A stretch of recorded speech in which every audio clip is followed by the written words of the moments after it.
আসসালামু আলাইকুম প্রিয় দেশবাসী, আপনারা জানেন 12ই ফেব্রুয়ারি জাতীয় সংসদ নির্বাচন।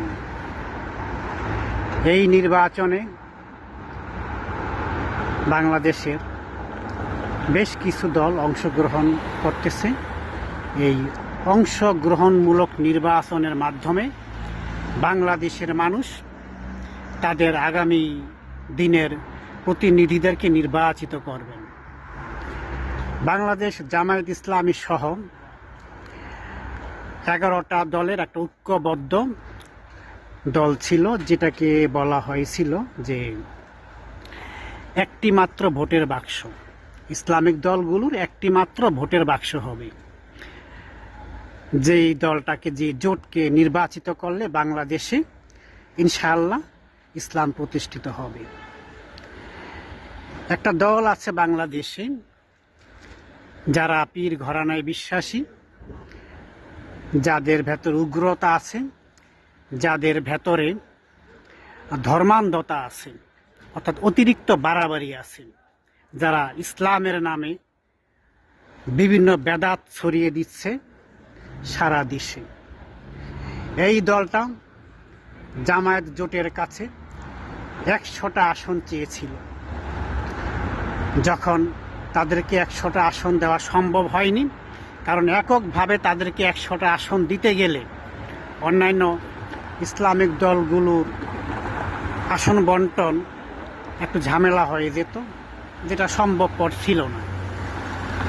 তাই তাদেরকে বাংলাদেশ জামায়াত ইসলামী 40 থেকে 45টা আসন দেওয়ার সিদ্ধান্ত করেছিলেন, কিন্তু এতেও তাদের মন ভরেনি। তারা কি করলো? তারা জোট থেকে বেরিয়ে গেল। তারা ভেবেছিল যে জোট থেকে বেরিয়ে গেলে তাদের দেখা দেখি অন্যান্য ইসলামিক দলগুলো বেরিয়ে যাবে, কিন্তু তাদের সে আশায় ঘুরে বালি, তাদের সে স্বপ্ন পূরণ হয়নি। তারা একা হয়ে গেছে। তারা এককভাবে এখন নির্বাচন করবে।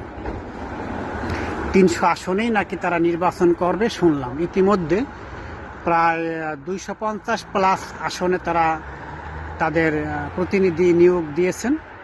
বাকিগুলো হয়তো পর্যায়ক্রমে দিবেন। প্রিয় ভাইয়েরা, এই একটা মাত্র দল বের হয়ে যাওয়াতে এখন 10 দল আছে। আমরা আশা করব যেই মুনাফিকেরা মুনাফিকি করে, তাদের ইচ্ছা পূরণ না হওয়াতে তারা জোট থেকে বেরিয়ে গেছে, তাদের অপপ্রচারে কেউ কান দিবেন না, তাদের কথায় কেউ বিভ্রান্ত হবেন না। এই 10 দলীয় জোটকে আপনারা নির্বাচিত করে ইনশাআল্লাহ আগামী দিনে একটি সোনার বাংলাদেশ উপহার দিবেন। এই দেশে আর যেন কোনো সন্ত্রাস না থাকে, কোনো চাঁদাবাজ না থাকে, কোনো টেন্ডারবাজি না থাকে, কোনো দুর্নীতি না থাকে।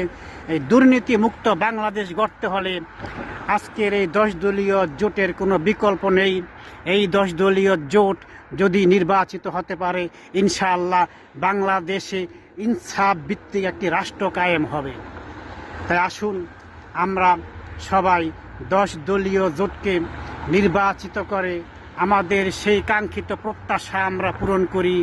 আসসালামু আলাইকুম ওয়া রাহমাতুল্লাহি ওয়া বারাকাতুহু।